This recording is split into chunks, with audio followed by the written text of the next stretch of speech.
Live, everybody. Hannah Storm, along with the voice you just heard, the great Swagoo, Peter Strager, Jeff Darlington. These guys have been carrying the network all day long today, so this should be a good one. And we're going to start with Swagoo Cowboys. The boys and the Rams are holding a joint practice today.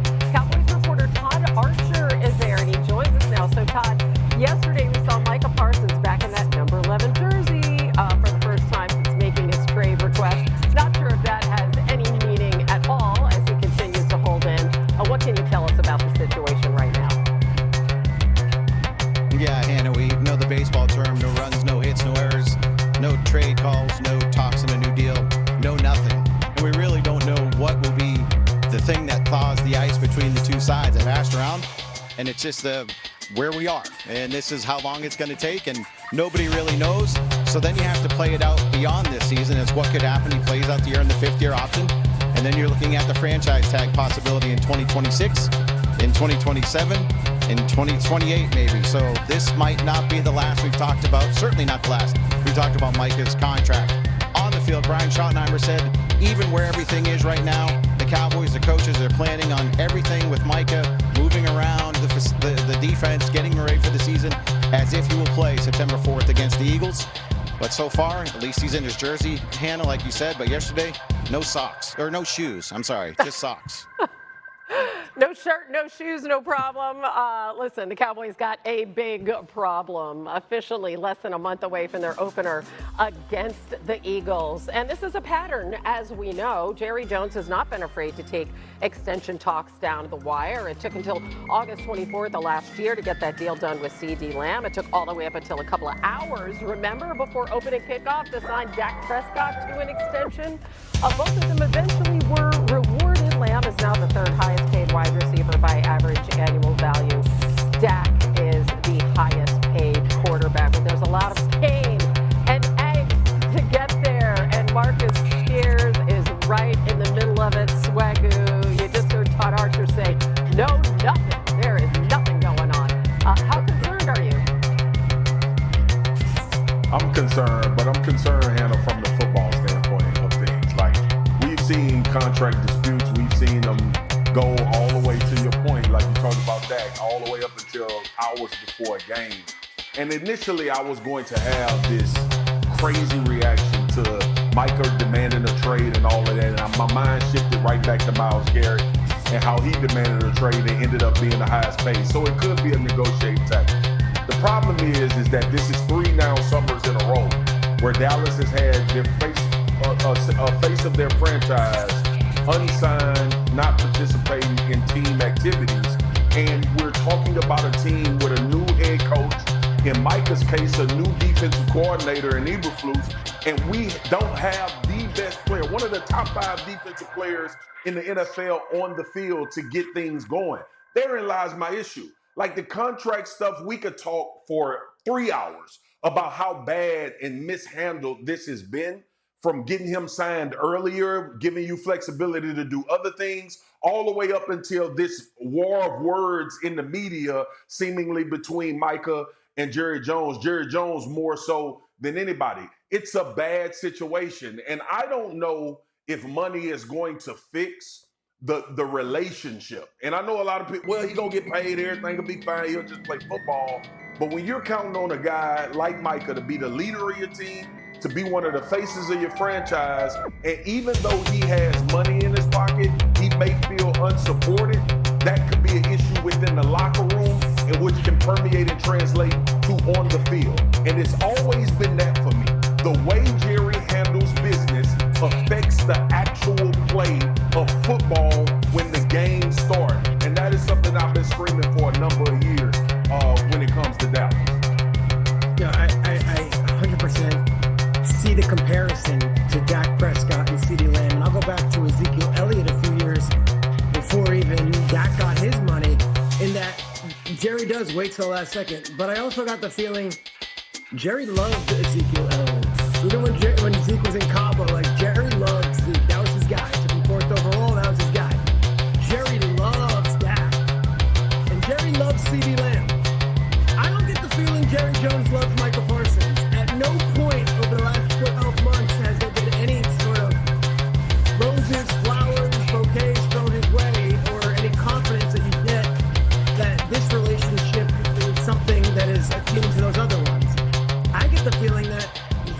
had a deal with Micah Parsons, maybe against his better judgment. I didn't even feel like when we were hearing that there was some great fondness for the two. I don't think he respects the agent. I don't think he respects hearing about the agent. I certainly don't think he respects hearing us on ESPN all day saying how great the agent is. And I think Jerry's a businessman and he wants to win this one. So I don't think this is as clean as, you know what, 11:59 a.m. kickoff weekend. You know, Adam Schefter's going to come on and say, breaking news, Micah agreed, and everyone's going to say, yeah, we knew.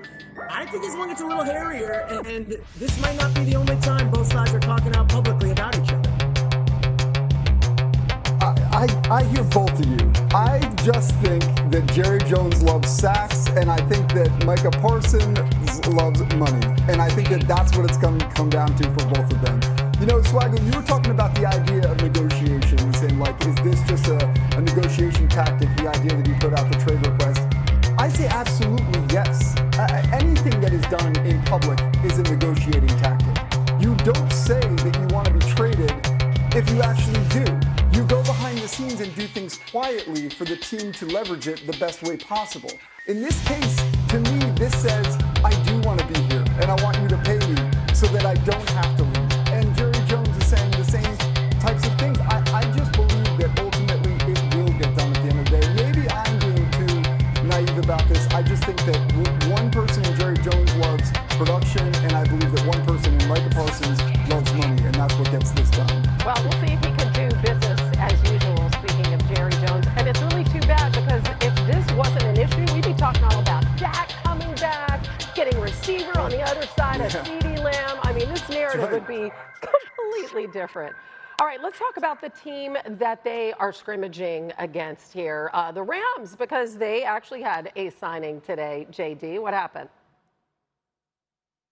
Yeah, Kieran Williams, the running back, signing 3 years, $33 million, which is a really big deal for the Rams, but it's also a big deal across the landscape of the NFL. This is obviously important, especially when you see $23 million guaranteed.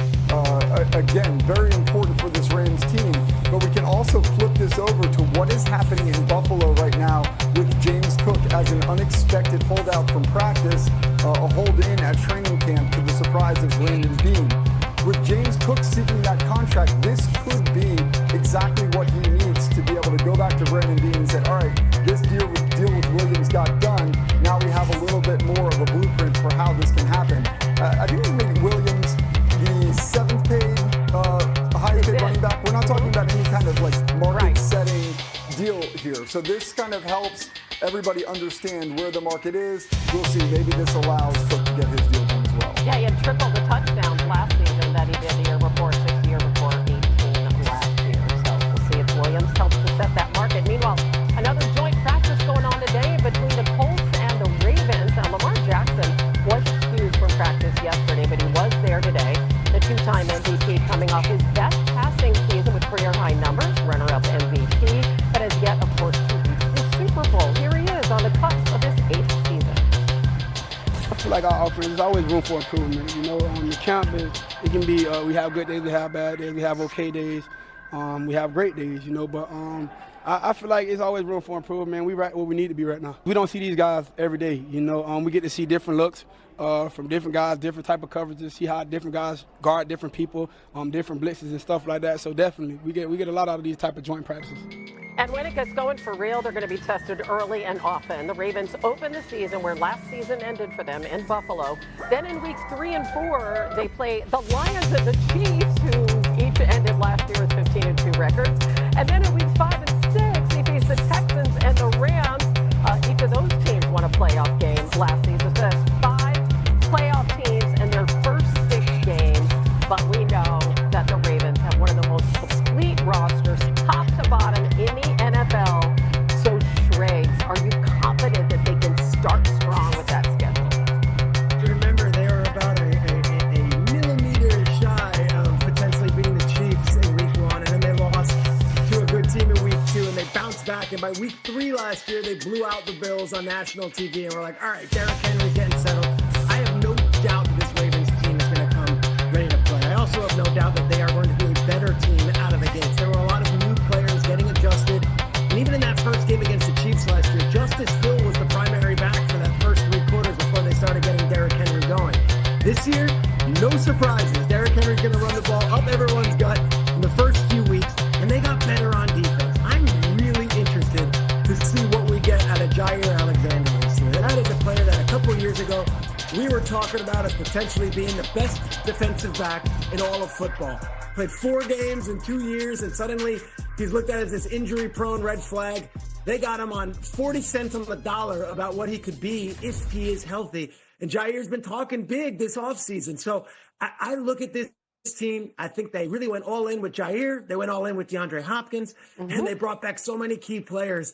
There is no excuse left. And right out of the gates, there should be no false starts. Yeah.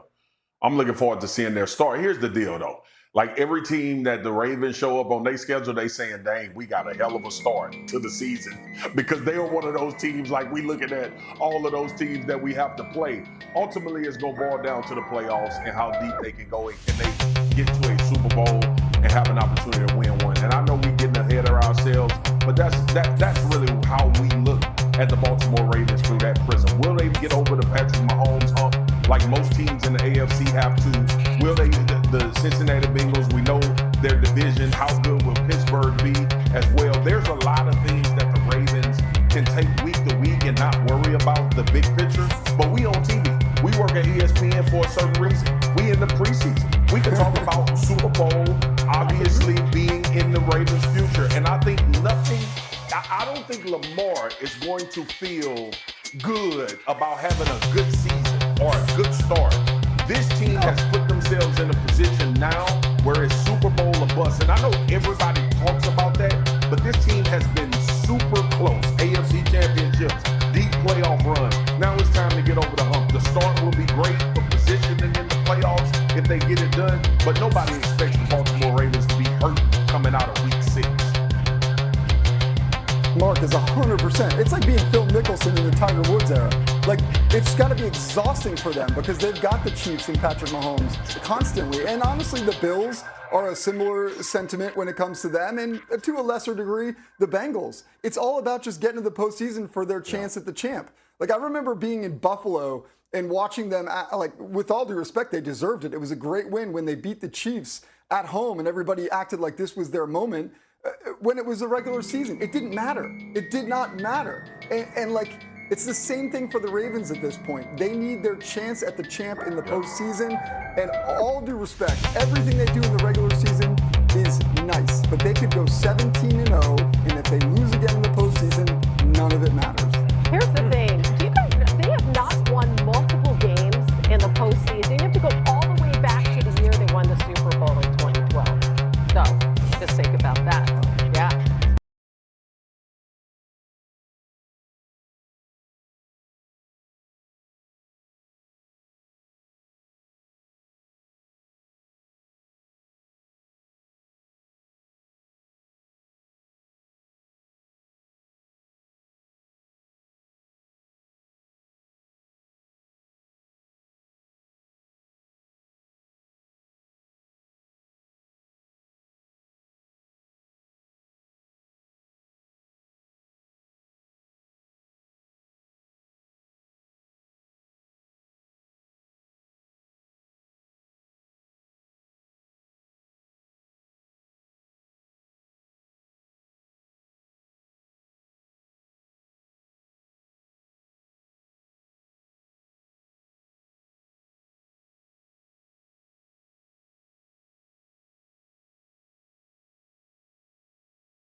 Kicker too, don't forget that. All right, we're just getting started on Nix. He improved drastically throughout the season. In his first 7 starts, he had just a 45 total QBR, 6th lowest in the NFL, threw as many interceptions as touchdowns. Come on, the guy was a rookie, right?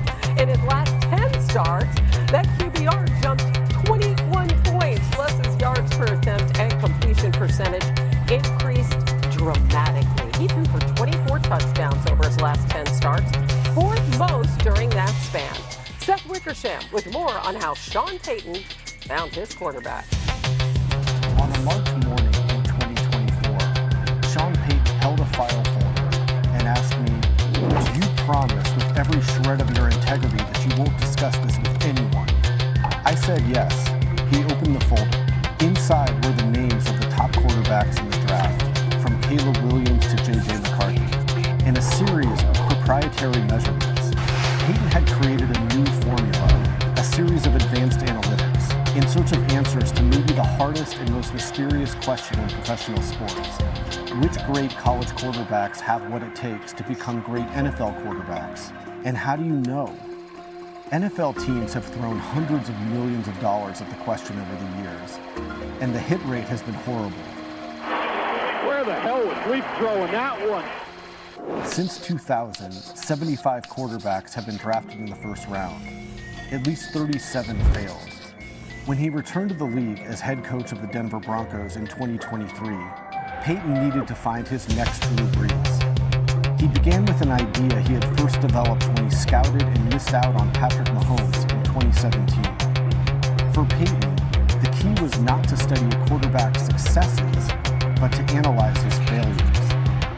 He felt that quarterbacks with high rates of sacks and turnovers often panic. So he looked at the rate of negative plays against the quarterback's total dropbacks. What percentage of the time did his plays result in a sack, fumble, or interception?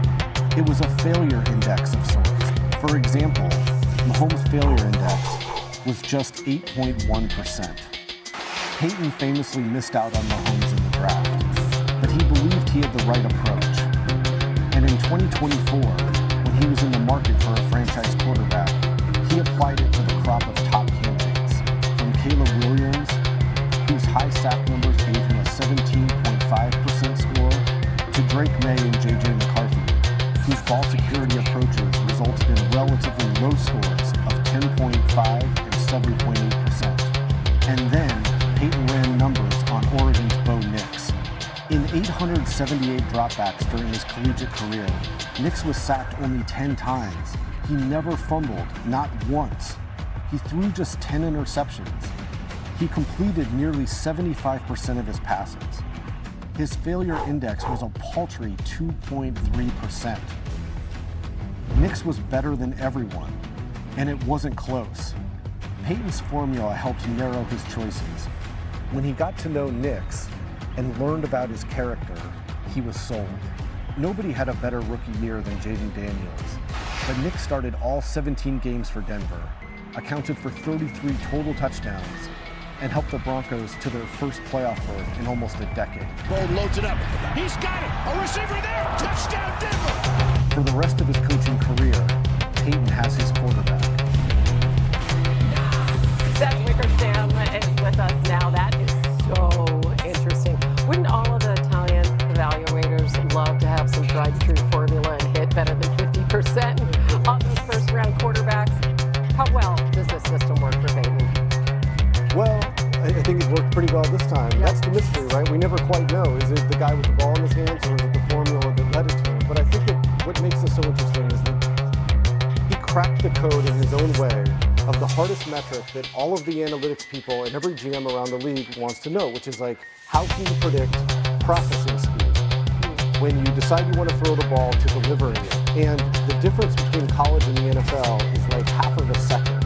But no one can figure out a way to quantify how to measure that. And so what he did, I think, most coaches look at a player and they say, here are the things he does wrong and this is what I want to fix. Peyton didn't say that at all, and instead he just looked at hard results. And that's what led him to Nix, because Nix's results when it came to negative plays like sacks and turnovers, fumbles, interceptions, were so low that he trusted that he was seeing the field clearly and reacting quickly. And the great thing about Nix is he had such a large body of work to evaluate, so Peyton wasn't guessing and saying, oh, maybe, here's the ceiling for this guy. It's really interesting because we do know, Peter, that the Broncos have maybe the best defense in the NFL. It's great, and that's awesome for Nix. What about the other side of the ball? Have they done enough to help him build off of last year? Well, I'd first say what a testament to Seth and what a reporter that he is, and that Sean Payton's even willing to share that contents of the manila folder with him. And when you unveil that, it can't just be the quarterback. You have to build around him as well. And I remember being on the phone with Peyton the night before the draft last year, and he probably called me 3 different times asking the same question. question if the Raiders love Penix. Do the Raiders love Penix? If Penix, are the Raiders going to trade up to get Penix? He was so concerned about the Raiders loving Penix that they might not love Penix and might love Bo Nix, and then this whole entire process, the rating system would be out the window if the Raiders jumped him. He wasn't going to let it happen again. To your point, Seth, he wanted Mahomes. They were all ready to draft Mahomes. Andy Reid went and got him. So now they put the parts around him. When you look at the running backs room, I think it's huge. When he was in New Orleans, Sean always had this variety of running backs, whether it be a combination of Pierre Thomas and Darren Sproles and Reggie Bush and eventually Alvin Kamara. They always had all these guys, and then soon enough, Taysom Hill was playing that. In Denver, they're building a stable of running backs, and all the fantasy folks will tell you Harvey's the guy, and he will be. But they still really like Jaleel McLaughlin. They still are really excited about getting J.K. Dobbins. And they still like the kid Estime that they got from Notre Dame last year. So that's going to be key because Sean Payton has not always been a passing guy. We know that. And it's always been about Breeze. But that stable of running backs was almost as important in New Orleans as it was the passing game. And they are very high on what they have in the running backs room this year as well. Yeah, they traded up to get Knicks's college teammate, Troy Franklin, as well. So this is just one part of your new book, and I'm with Schrags. I mean, kudos to get Sean Payton to like peel back the coaching onion at all is unbelievable.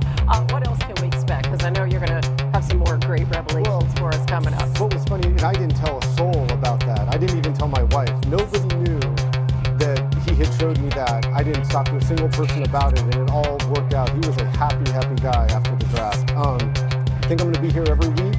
We're going to talk about a new element of the book, and I hopefully have some surprises for people. Yeah, well, hopefully you got more people to spill some more secrets, as only you can, Seth Wickersham. Also, we want to tell people this book is unbelievable. It's called American Kings, a biography of the quarterback. It is available for pre-order now wherever books are sold. We have some breaking news now into NFL Live from Adam Schefter, and this is big.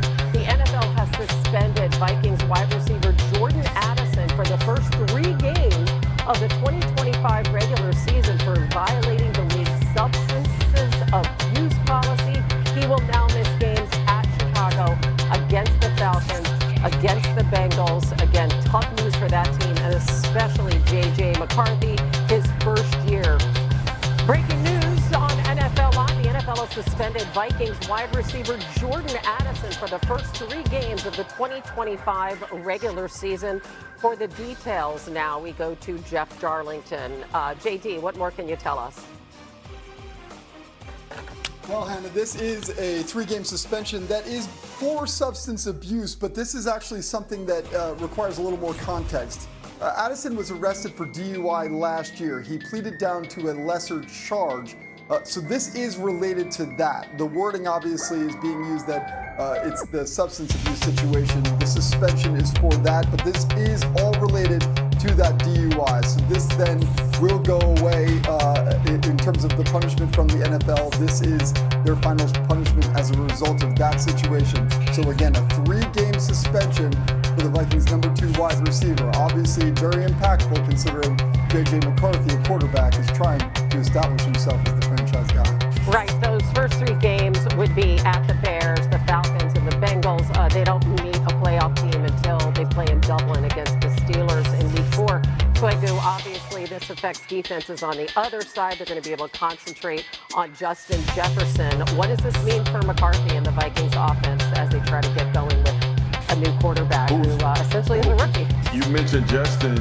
Yeah, you mentioned Justin, Hannah. He's been dealing with injury himself, so he hadn't had that great of a time with J.J. McCarthy in camp either. But here's the deal, man. Like, as a rookie quarterback coming into a system, all of the confidence in the world and what Kevin O'Connell has been doing offensively, we saw him resurrect Sam Darnold's career. J.J. McCarthy was the guy that they chose, right? So now it's about positioning him. And look, I guess the silver lining in a situation that's not good is that now you prepare to not have Addison, which gives this coaching staff an opportunity. Naylor is still there, who stepped up big for him at the wide receiver position as well in some games. But I think ultimately for a young quarterback, now it's about finding within. Like, the run game is going to become more prevalent. This defense is still really, really good under Brian Flores. So it may be more of like, let's play mistake-free football. Let's find the plays when we can be explosive downfield, but more importantly, play a complementary game until you have your full requisite weapons with Jordan Addison coming back, because he did develop into a deep threat for Sam Darnold last year, and J.J. McCarthy is going to want to have that back before they start opening this offense up. All right, we have more breaking news to get. I'm sorry, did you want to add something, Shrey? Go I was ahead. going to say, you get a month now to get those guys going. You mentioned Naylor, Felton's there, Rondale Moore, they went and signed. Like, you've got a month now, so you better have a number 2 wide receiver. This can't be one of those where they're looking around in the huddle week 1 and say, what do we do without Addison? I think they'll be prepared. Exactly. It looked like a relatively maybe soft beginning for J.J. McCarthy, which just got a lot more challenging. And as I mentioned moments ago, speaking of young quarterbacks, Browns rookie Shedeur Sanders is expected to start Cleveland's preseason opener against the Panthers. How about that? First reported by Mary Kate Cabot, and that was confirmed by Shefty. And he's been dealing with some shoulder soreness as well. Shrey, what do you think about this? I perked up. This is the Shedeur effect. I perked up. I didn't anticipate this. And now it's okay. Shedeur's going to play. And he's going to play in a preseason game. And he's going to have an opportunity to do it on a national stage. This is why Shedeur Sanders is a different kind of 5th round pick. If you told me some other 5th round pick playing for some other team was starting, I wouldn't even...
care.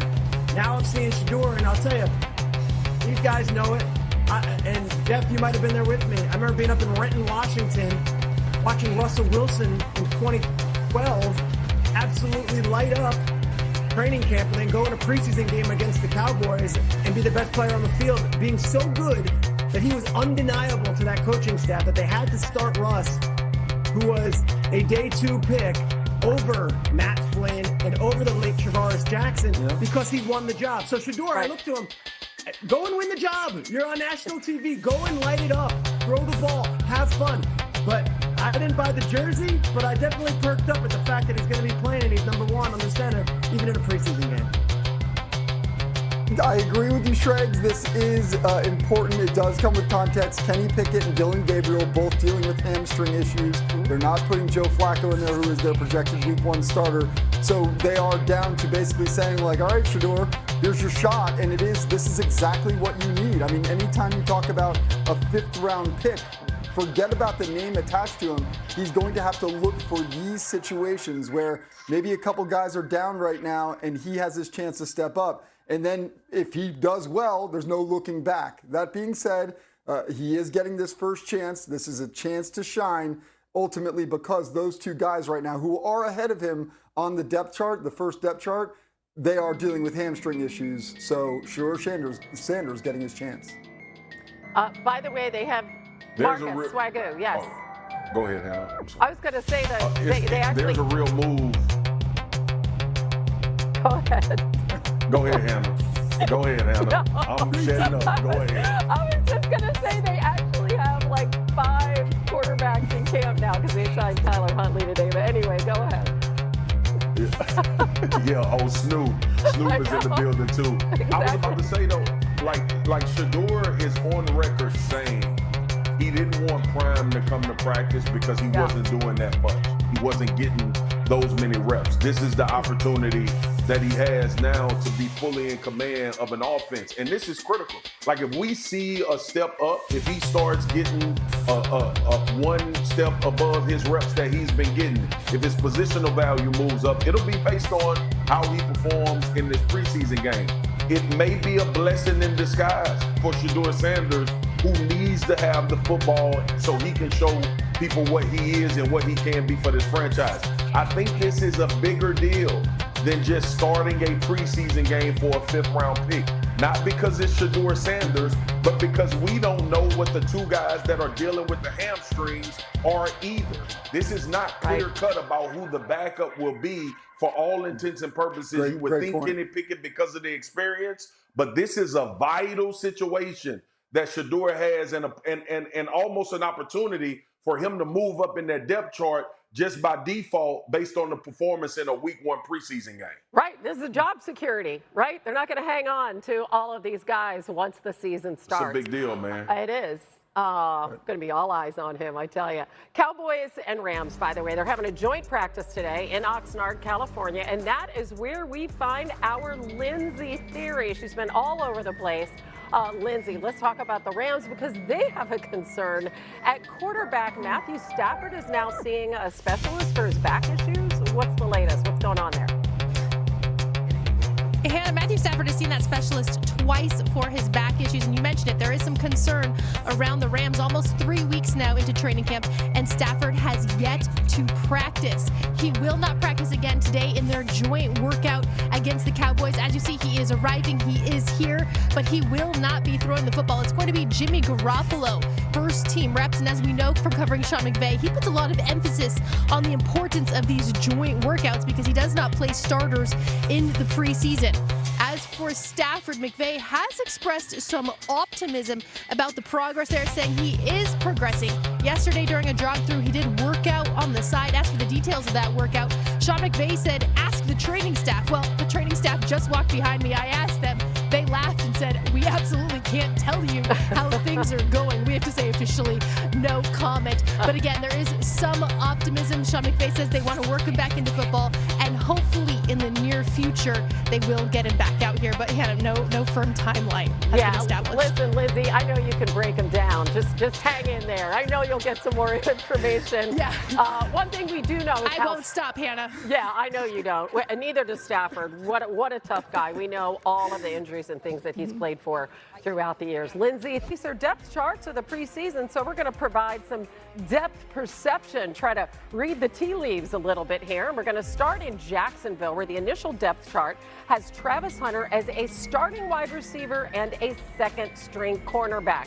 Swagoo, what do you think when you hear that?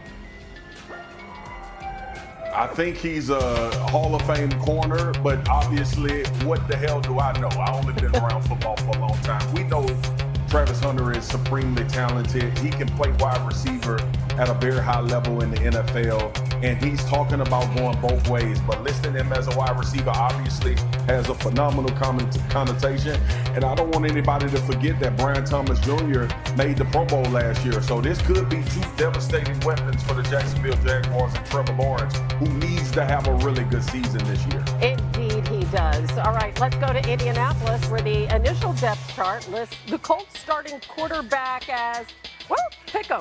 Anthony Richardson or Daniel Jones. Their head coach Shane Steichen said moments ago Richardson's going to start the first preseason game. Jones is going to start the second. Jeff, what can you tell us about this QB competition? Well, as you mentioned on the depth chart, it is listed, despite all the other positions being clearly ordered, Daniel Jones or Anthony Richardson as the starting quarterback. But that is a development that we just heard recently, that Anthony Richardson will start the first preseason game. Daniel Jones will start the second preseason game. So Richardson going to get his first chance to make that impression. We were talking about what Shedeur Sanders can do. Richardson has been around longer, obviously, and has played in the system and has familiarity with the Colts, but he still has to go out and win this job. Now, it is important to note that Steichen did say that Daniel Jones will start the second preseason game. It's not as if Richardson can simply run away with this thing, but he can very well make a good impression and work toward getting that starting job. It's so weird. I mean, you wonder what those guys are thinking when they see a pick'em on the depth chart. Shrakes, what do you think about that move by the Colts? It's cheeky a little bit by Steichen to the fans and to the media that we're not tipping our cap. It's also let's may the best man win, which I kind of respect in an open quarterback competition. Look, a lot of teams don't have 2 different top 6 draft picks on their roster, and a lot of them don't have 2 guys who are looking for redemption. Anthony Richardson starting the first preseason game, okay.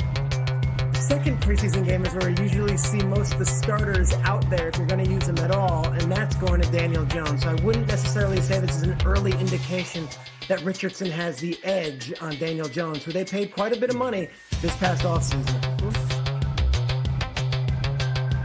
I think to your point, Peter, Daniel Jones has the edge. Because if you're trying to see if Anthony Richardson has made a progression, you play him in as much preseason as you can. Obviously, injury always comes up, but this is a guy that needs to prove some things about playing the quarterback position. This is a real competition, obviously. Everybody knows that. But what are we finding out about Daniel Jones? What is he going to do new that we haven't seen him do playing quarterback outside of, to your point, Peter, potentially being out there with the starters? Anthony Richardson is the person that the Indianapolis Colts want to win this job. All right. I want to say that again. He is the guy they want to win this job because we know what the future looks like with Daniel Jones. And that's looking for another quarterback at some point to take over this franchise and be their guy. Listen, I mean, it would show them that they were right in their evaluation and their hopes for him. And we do not have a body of work to evaluate Anthony Richardson.